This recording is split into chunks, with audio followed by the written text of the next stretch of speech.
রাজ্যের বিভিন্ন প্রান্তে শিক্ষাঙ্গনের অবস্থা অত্যন্ত শোচনীয়। কোথাও দেখা যায় শিক্ষকের অভাবে ধুঁকছে স্কুল, কোথাও আবার শিক্ষক থাকলেও পড়ুয়ার সংখ্যা খুবই কম।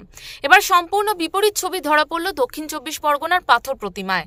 প্রাথমিক শিক্ষকদের আপ্রাণ চেষ্টায় পুনরুজ্জীবন লাভ করল বন্ধ হয়ে যাওয়া দেবীচক জুনিয়র হাই স্কুল।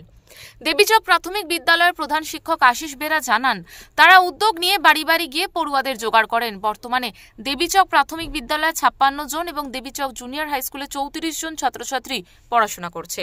এই বিশাল শিক্ষা ব্যবস্থা চালু করতে দুটি স্কুলে 6 জন ক্যাজুয়াল শিক্ষক শিক্ষিকা রয়েছেন, যাদের পারিশ্রমিকের দায়িত্ব নেন প্রাথমিক বিদ্যালয়ের স্থায়ী শিক্ষকেরা। 2023 সালে দেবীচক অবৈতনিক প্রাথমিক বিদ্যালয়ে প্রধান শিক্ষক হিসাবে আমি যোগদান করি এবং যোগদান করেই আমি দেখি যে পাশে একটি জুনিয়র হাই স্কুল ভগ্ন অবস্থায় পড়ে আছে।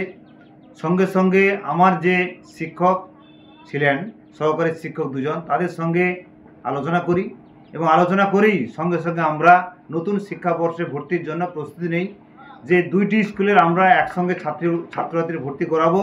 সেই মতো করে বাড়ি বাড়ি আমরা ক্যাম্প করি, বাড়ি বাড়ি ক্যাম্প করে বিভিন্ন ছাত্রছাত্রীদের জোগাড় করে আপাতত বর্তমানে এই দেবীচক প্রাইমারি স্কুলে 56 জন এবং দেবীচক জুনিয়র হাইতে 34 জন ছাত্রছাত্রী আমরা একসঙ্গেই দেবীচক প্রাইমারি স্কুল এবং দেবীচক জুনিয়র হাই একসঙ্গে আমরা। তিনি আরো জানান, স্কুলের যে বেহাল দশা ছিল তা সংস্কার করা হয়েছে, পাশাপাশি পড়ুয়াদের মিড ডে মিলের ব্যবস্থাও করা হয়েছে। বিল্ডিং এর ভগ্নদশা সেটা আমরা অনেকটাই সারাতে পেরেছি এবং শুধু তাই নয়, পানীয় জলের যে মিড ডে মিলের ব্যবস্থা সেখানে দেবীচক প্রাইমারি স্কুল থেকে জল নিয়ে এই পাইপলাইনের মাধ্যমে দেবীচক জুনিয়র হাইতে রান্না হচ্ছে। উল্লেখ্য, 2010 সালে রাজ্যের বিভিন্ন ব্লকে বেশ কিছু জুনিয়র হাই স্কুল তৈরির কথা ঘোষণা করা হয় সরকারের পক্ষ থেকে। সেই মতো 2013 সালে পাথর প্রতিমা ব্লকের রামগঙ্গা গ্রাম পঞ্চায়েতে দেবীচক প্রাথমিক বিদ্যালয়ের ঢিলছোড়া দূরত্বে গড়ে ওঠে দেবীচক জুনিয়র হাই স্কুল। তবে শিক্ষকের অভাবে ছাত্রছাত্রীরা স্কুল ছাড়তে থাকে।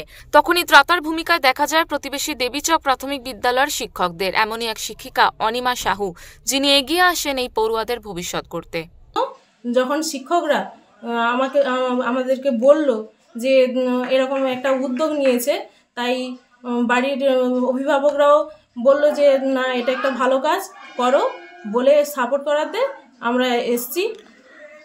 আমরা আমাদের কাজ করে যাচ্ছি যাতে স্কুলটা ডেভেলপ হয়। দেবীচক প্রাথমিক বিদ্যালয়ের সহকারী শিক্ষক লক্ষ্মীকান্ত দাস জানান, এলাকার বেশ কিছু যুবক যুবতী অল্প পারিশ্রমিকে পড়ুয়াদের পড়ানোর ইচ্ছে প্রকাশ করেন। পড়াশোনার পাশাপাশি খেলাধুলো, যোগা, আঁকা ইত্যাদি শেখানোর ব্যবস্থাও রয়েছে। আমরা আলাপ আলোচনা করার পরে এলাকার গ্রামবাসীদের সঙ্গে আমরা আলাপ আলোচনা করি, তেনারাও আমাদের সহযোগিতা করেন।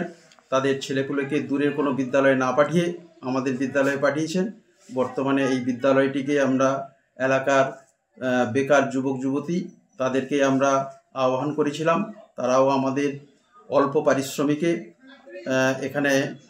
এ বিষয়ে পঞ্চায়েত সদস্য আশিস কুমার মান্না বলেন, বর্তমান সময়ের সঙ্গে তাল মিলিয়ে গতানুগতিক শিক্ষাদান পদ্ধতি থেকে একটু সরে এসে শিক্ষাঙ্গনে উদ্ভাবন আনার চেষ্টা করছেন এই শিক্ষকেরা। শিক্ষক শিক্ষিকা সবাইকে নিয়ে আমাদের নিয়ে একটু আলোচনা হয় যে বর্তমান যে অভিনব পদ্ধতিতে যে প্রযুক্তিগতভাবে উন্নত পড়াশোনা, তার সঙ্গে তাল দিতে গেলে কিছুটা পড়াশোনার পরিবর্তন ঘটিয়ে এবং স্কুলটাকে যাতে পুনর্জীবিত করা যায় সেইভাবে আলোচনা হয়। সেই মতন প্রধান শিক্ষক সমেত আমাদের আর অন্যান্য সহকারী শিক্ষকরা সবাই মিলে স্টুডেন্টদের বাড়িতে যায়। তার প্রত্যেকের অভিভাবকরা আপ্লুত এবং ওনাদের কথা রেখে। শিক্ষায় দুর্নীতির অভিযোগে রাজ্য যখন তোলপাড়, তখন শিক্ষকদের এমন সদর্থক ভূমিকা সত্যিই যেন আশার আলো দেখায়। তাদের এই অভূতপূর্ব কর্মকাণ্ডে খুশি এলাকাবাসীরা। দক্ষিণ চব্বিশ পরগনা থেকে গোপাল শীল, ওঙ্কার বাংলা।